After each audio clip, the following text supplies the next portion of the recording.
Hola, ¿cómo están? Vamos a ver un poco de los métodos de diagnóstico por imágenes que vamos a utilizar para el estudio de la patología del tracto urinario y el retroperitoneo. Recordemos que tenemos dos riñones y vías excretoras. El riñón derecho está más abajo que el riñón izquierdo, que tienen un tamaño variable en los adultos, entre 9 y 12 centímetros de longitud. Fíjese en la radiografía, ya hemos visto esto, podemos ver el contorno y el tamaño renal, y asimilamos que un riñón normal tiene que tener una altura de por lo menos 3 vértebras, con los discos intervertebrales, que están ubicados en el retroperitoneo y rodeadas de grasa perirenal, que por fuera de esa grasa perirenal hay una serie de fascias con algunos compartimientos, como el pararrenal anterior y posterior, que tienen grasa también, y esto engloba el retroperitoneo. Los uréteres también tienen una porción que es retroperitoneal y una porción distal subperitoneal, igual que la vejiga. Estos riñones tienen distintos componentes, saben ustedes que tiene una corteza, médula, con las pirámides y las columnas de Bertin, que están irrigados por las arterias renales y drenan hacia la vena renal y esta a la cava inferior.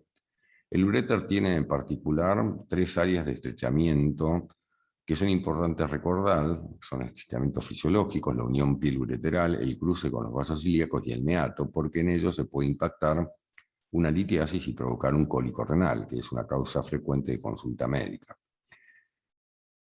Por supuesto que la vejiga, que va a estar en el hipogastrio, va a estar por delante del recto en el hombre y de la vagina en la mujer.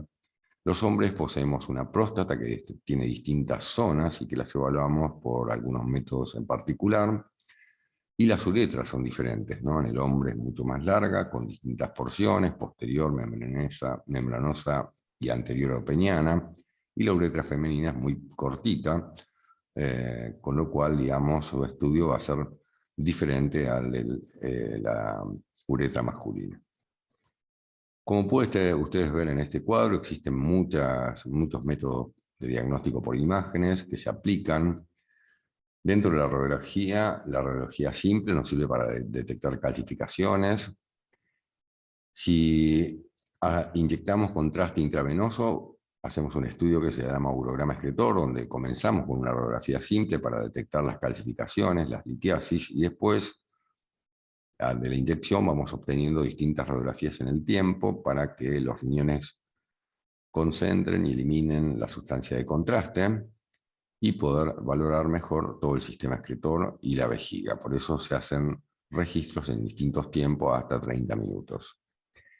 Un método en particular es la pielografía, que puede ser retrógrada o ascendente, que es la que hace el urólogo cuando hace una cistoscopía, canula del meato uretral y rellena desde abajo la vía excretora.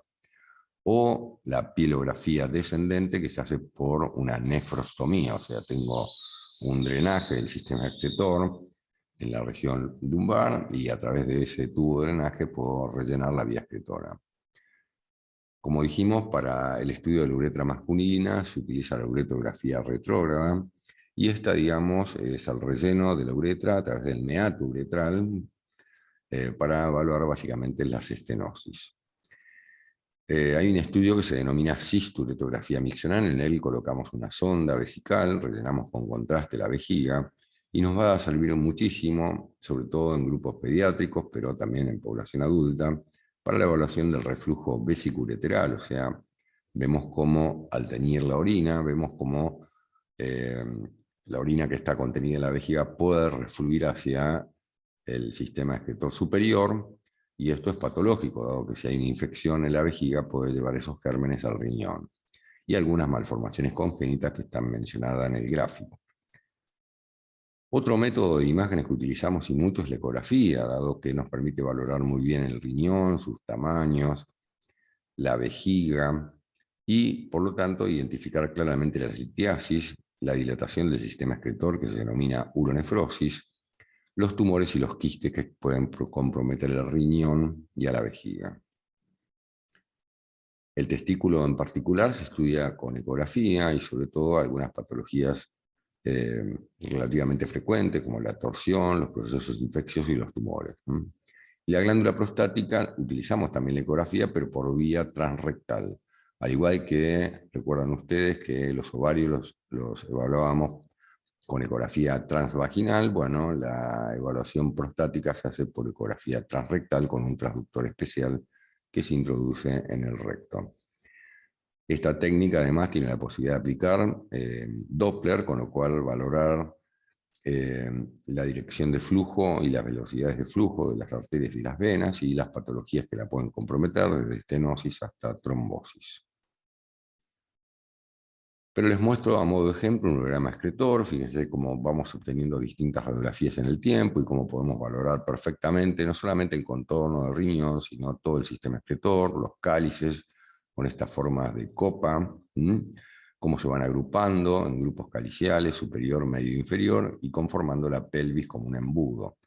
De allí hacia abajo el uréter, que no lo vemos completo porque recuerden que tiene peristaltismo. Y si esperamos un tiempo, como por ejemplo acá 30 minutos, vemos como la vejiga se ha rellenado completamente de contraste, vemos sus contornos y el contenido homogéneo en esta mujer, donde vemos una impronta en el techo por que el cuerpo del útero está en anteversoflexión y por lo tanto le hacen impronta a la vejiga. Claro que en ocasiones no podemos hacer este estudio, porque para poder hacerlo, lo que le colocamos al paciente es contraste iodado intravenoso, así que si tiene insuficiencia renal, no le puedo hacer, por varias razones. Una, que le voy a agravar la insuficiencia renal aguda, y otra que se habrán dado cuenta que para poder obtener imágenes de la vía excretora, necesito que el riñón esté funcionando, que tenga capacidad de filtración, concentración y excreción. Claro que si es alérgico al contraste iodado tampoco, o si tiene insuficiencia hepática o está transitando un mieloma múltiple. Este último porque las proteínas se eliminan por la orina y el contraste puede hacerlas precipitar y llevar al paciente a una falla renal. Acá ejemplos de uretrografía en hombres, fíjense cómo hemos rellenado, digamos, la uretra a través del meato y vemos las áreas de estenosis en la uretra, que son generalmente consecuencias de procedimientos médicos, sobre todo la colocación de sondas vesicales, pero también pueden ser consecuencias de traumatismos o de procesos infecciosos, dentro de ellos algunas enfermedades venéreas. La cistouretrografía, acá hemos no solamente rellenado la vejiga con el contraste, sino que le pedimos que orine al paciente y entonces vemos el momento que se rellena toda la uretra, la vejiga, la uretra. Un ejemplo de pielografía ascendente, acá se ve el cistoscopio y cómo el urólogo ha rellenado la vía excretora desde abajo hacia arriba, por eso es ascendente. Repasamos cómo se ven los riñones en la ecografía. Acá tenemos ejemplos de imágenes de riñones. Miren el riñón derecho, podemos identificar que tienen distinta estructura. Las pirámides se las ve un poco más hipoecoicas que la corteza. Podemos tomar su tamaño. Podemos reconocer fácilmente esta porción central ecogénica, que es el seno renal, a diferencia del resto del parénquima. Y la variación en el tamaño, ¿no? Fíjense, las imágenes de arriba son de pacientes adultos. Y este es un niño va a variar, digamos, el tamaño renal en los niños, va a ser más pequeño, por supuesto. Pero existen otros métodos de imágenes. El intervencionismo, que puede ser guiado por ecografía y tomografía, ya sea para punciones biopsias, para colocación de drenaje, nefrostomías, etc. La tomografía del abdomen y la pelvis se utiliza mucho en estos últimos años. La tomografía de abdomen sin contraste, que se denomina urotomografía, para la detección de litiasis, que es el mejor método de todos, pero por supuesto es más oneroso y estamos irradiando al paciente. Y la hacemos con contraste cuando buscamos procesos infecciosos o tumorales, básicamente, aunque hay otras indicaciones. La resonancia es una alternativa, digamos, a la tomografía en pacientes con alergia al yodo, pero al igual que como vimos en la vía biliar, que utilizamos la bilis como contraste natural, podemos hacer imágenes de la vía excretora en un estudio que se llama uroresonancia, aprovechando la orina que está dentro de ella, y aplicamos técnicas de T2, y con lo cual los líquidos se ven blancos y de esa manera podemos verlos. Pero además podemos estudiar algunos tumores en particular por su contenido graso, tumores suprarrenales y las neoplasias prostáticas. La medicina nuclear también tiene aplicación y ya veremos algún ejemplo. El PET-TC en oncología, sobre todo para la estadificación de tumores, Y la angiografía por cateterismo, que básicamente dijimos que las arterias y venas renales las evaluamos con ecografía y Doppler, aunque también las podemos evaluar con tomografía y resonancia, podemos hacer estudios de angiotomografía y de angioresonancia, pero cuando hay que hacer alguna técnica intervencionista, o sea, colocar un stent en una arteria que tiene una estenosis, por ejemplo, en ese caso se hace la angiografía de las arterias renales para la colocación del stent en el mismo momento. Pero volvamos un poco a la patología. Bueno, como cualquier otro órgano, la sufre, y entonces tenemos algunas que son aisladas o asociadas a otras, ¿no? Que pueden estar asociadas a malformaciones genitales, cardíacas o del sistema nervioso, ¿no? A modo de ejemplo, una malformación uterina, que es un útero unicorne, puede estar asociado a una malformación renal como una agenesia u otra. Por supuesto que esto favorece algunas complicaciones como la uronefrosis, la litiasis en infección, y básicamente las dividimos en dos grupos, las renales y las del sistema excretor. Las del riñón puede ser por el número, hay riñones supernumerarios o hay agenesia, hay gente que nace con un solo riñón. Si es un riñón pequeño, para la edad del paciente se habla de hipoplasia o aplasia. A veces la formación del riñón no es adecuada en el desarrollo embrionario y se produce una displasia. Y en cuanto a la posición, si no está en la fosa lumbar donde usted debe estar, generalmente está más abajo, en la pelvis, por ejemplo, esto se llama ectopía, y lo diferenciamos de la tosis renal. La tosis renal, en realidad, la persona nació con el riñón en su lugar, pero generalmente cuando hay pérdida bastante pronunciada de peso en un periodo corto del tiempo, al disminuir la grasa perirenal y todos los sistemas de sostén del riñón, como desciende la cavidad pelviana, y a eso denominamos tosis. En cuanto a la configuración, bueno, como dijimos, hay riñones displásicos multiquísticos, también hay quistes multiloculares o enfermedad quística cortical, entre otros. Veamos algunos ejemplos. Miren, a la izquierda una ectopía renal, la posición del riñón del lado derecho, que está tan descendido en relación al riñón izquierdo, que tiene posición normal. Una ectopía renal cruzada, el riñón izquierdo, en vez de estar en su fosa, ha cruzado del otro lado. Y generalmente esto se fusiona, los dos riñones, dando una imagen de riñón de torta. Y dentro de las malformaciones de la vía excretora, observen aquí que hay un paciente que tiene doble sistema excretor, bilateral, pero que del lado izquierdo hay uno de los sistemas, el superior, que está dilatado, tiene una uronefrosis, y termina en este relleno de defecto de relleno acá, en el meato uretral, que es la dilatación quística de la porción intramural del ureter, que se denomina ureterocele. Pero también hay fusiones de los polos inferiores de los riñones por delante de los grandes vasos del reto peritoneo, y esto se denomina riñón en la herradura. Observen acá cómo está fusionado. No tienen la dirección normal los riñones, que su eje mayor tenía que estar paralelo al borde externo del músculo psoas. Fíjense que aquí está invertida la posición, se ve perfectamente el borde del músculo psoas, y la fusión se produce por delante de la columna y los grandes vasos, como podemos reconocer en esta tomografía computada, allí la fusión, en un paciente además que tenía un aneurisma fusiforme de la aorta abdominal. Una malformación muy frecuente y la causa más frecuente de uronefrosis es la estenosis pielureteral. Observen estas imágenes de urograma excretor, donde vemos una severa dilatación de la pelvis y de los cálices, pero el ureter tiene calibre normal. Bueno, la estenosis está en este lugar. O acá vemos que a veces las malformaciones son bilaterales, pero a veces son unilaterales, como estos dos ejemplos, ¿no? La estenosis pielureteral, o acá un doble sistema excretor, del lado derecho, del lado izquierdo tiene uno solo, pero este además es incompleto. Estos dobles sistemas pueden ser completos o incompletos, o sea, si es completo van a tener dos meatos abajo, y si es incompleto se van a fusionar los dos en una parte del camino y van a terminar en un único uréter con un único meato. Mencionamos la medicina nuclear y uno de los estudios que se utiliza es el radiorrenograma. Se utilizan dos radiofármacos diferentes, ahí los tienen. Uno es para la secreción tubular y otro para la filtración glomerular.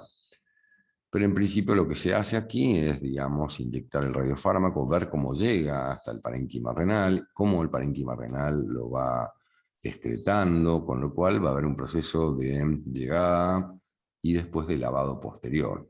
Entonces observen ustedes que la curva 0, la anaranjada, es la curva normal de cómo llega el trazador y cómo después se va eliminando.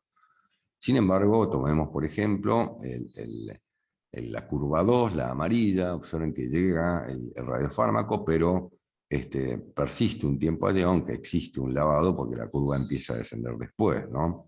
Creo que cuando hay falla renal, eh, no, digamos, no llega poca cantidad y bueno, no se excreta, con lo cual, digamos, las curvas son muy planas. Veamos un ejemplo concreto de la práctica clínica. Observen este paciente con uropatía obstructiva bilateral y cómo el contraste llega, observen las curvas, llega, pero se mantiene, al un tiempo se empieza a lavar, o sea, se empieza a excretar, pero queda un poco retenido en el sistema excretor, como vemos en las imágenes. Recuerden que la migina nuclear nos brinda información fisiológica, pero la calidad de las imágenes son así, de poca discriminación y poca resolución anatómica.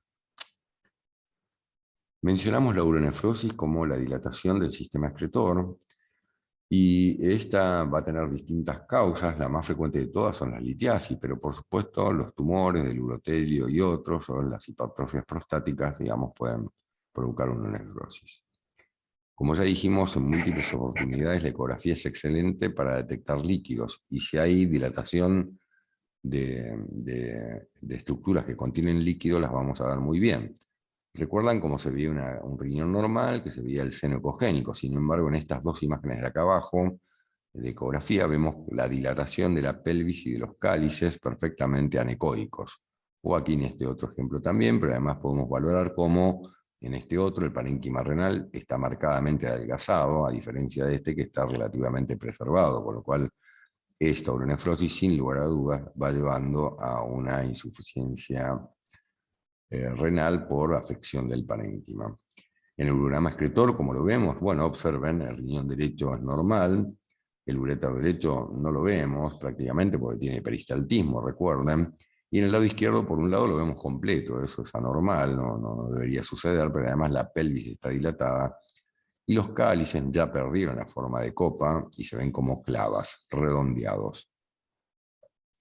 Una causa importante de uronefrosis es el reflujo vesiculolateral, que ya mencioné de qué se trata, y de la importancia, dado que si tengo una infección urinaria baja y la orina refluye hacia el sistema excretor superior, hacia la pelvis y el parénquima renal, va a provocar una nefritis, y esto puede llevarnos a una insuficiencia renal.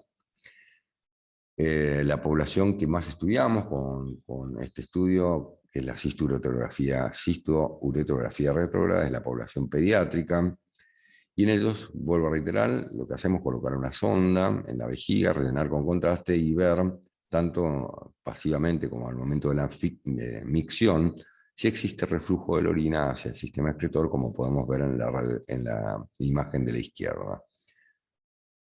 Como les mencioné hace un rato, en resonancia podemos hacer algunas imágenes especiales sin contraste, utilizando la misma orina, como es esta imagen de uroresonancia y la uronefrosis bilateral en un niño que tenía una vejiga neurogénica.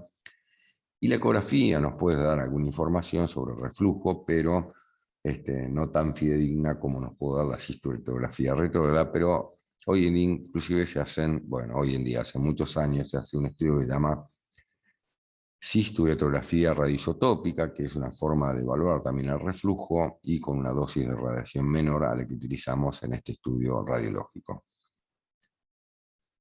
Una patología muy frecuente es las litiasis urinarias y la posibilidad de que el paciente desarrolle un cólico renal o que provoque un cuadro de hematuria. El 10% de los adultos lo pueden padecer, es más frecuente en los hombres. Cuando las litiosis tienen menos de 5 milímetros se pueden eliminar espontáneamente. Cuando son más grandes será el urólogo el que proponga el tratamiento. Si es la litotripsia, que es la rotura de forma mecánica de los cálculos o la cirugía, ¿no? Fíjense, están compuestas por calcio, los oxalatos y los fosfatos, pero también hay algunas de ácido úrico, cisteína, etc. Les vuelvo a reiterar que el 90% de ellas son radiodensas, así que las podemos observar radiológicamente, como esta radiografía simple, donde vemos varias litiasis del lado derecho y una del lado izquierdo, que en la ecografía se ven, al igual que en la vesícula biliar, hiperecogénicas con sombra acústica posterior, y que en la actualidad utilizamos mucho la urotomografía, que es una tomografía del abdomen sin contraste intravenoso, para detectar sobre todo las litiasis que están en el trayecto del uréter, dado que la ecografía tiene dificultades para su identificación, y las radiografías muchas veces al estar superpuestas a otras estructuras, son también de difícil reconocimiento. Bueno, acá otras imágenes de litiasis, ecografía hiperecogénica con sombra acústica posterior. Podemos aprovechar la resonancia para evaluarlas en pacientes que no es posible hacer otro método y aplicar técnicas de uroresonancia, como vemos en este ejemplo.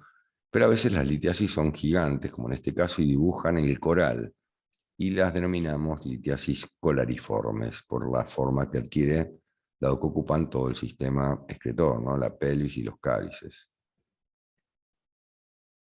Otra causa importante de consulta médica son las infecciones del tracto urinario, y por supuesto van a tener distintos nombres dependiendo qué órgano están comprometiendo. Son más frecuentes en mujeres. Los agentes infecciosos, la Escherichia coli es el más frecuente de todo, pero hay otros, y pueden estar asociados a muchas de las patologías que acabamos de ver recién. Sobre todo, son favorecidas cuando hay alteración en el vaciamiento de la vejiga. Hay lo que se denomina residuo miccional. Este residuo miccional lo evaluamos tanto con ecografía como con urograma excretor o cisturetografía. Tenemos distintas formas de evaluar si existe un vaciamiento completo o incompleto, dado que la presencia de residuos favorece el crecimiento bacteriano y las infecciones. También, digamos, la diabetes, entre otras enfermedades sistémicas, ¿no? ¿Cómo los estudiamos? Bueno, aplicamos distintos métodos por imágenes, pero sobre todo vamos a estudiar aquellos pacientes que tienen infecciones recurrentes, no un solo episodio aislado, y las complicaciones que estas puedan llevar. Así que vamos a utilizar la ecografía, la cisturetografía para la evaluación del reflujo, y la tomografía en búsqueda de abscesos renales o perirrenales. Hay otros, por supuesto, que los menciono allí. Y a modo de ejemplo, en los niños utilizamos muchos, vuelvo a reiterar, por la necesidad de detectar si existe reflujo vesiculolateral. El método es la cisturetografía. Y acá vemos en este ejemplo cómo al rellenar la vejiga se rellena todo el sistema excretor derecho, o sea que hay un reflujo vesiculolateral derecho asociado a un ureterocele, que les vuelvo a reiterar es la dilatación quística de la porción intramural del uréter distal. Estas infecciones pueden llevar a, si son ascendentes y complican la porción superior, a infecciones propias del riñón, que es la pielonefritis aguda. Podemos aplicar la ecografía, aunque tiene algunas dificultades en el diagnóstico, y la tomografía computada nos muestra perfectamente estas áreas. Comparen el riñón derecho con el riñón izquierdo, en esta tomografía con contraste, el riñón izquierdo cómo se ha realzado de forma normal, y el izquierdo quedan todas estas áreas hipodensas, que son las áreas de nefritis bacteriana.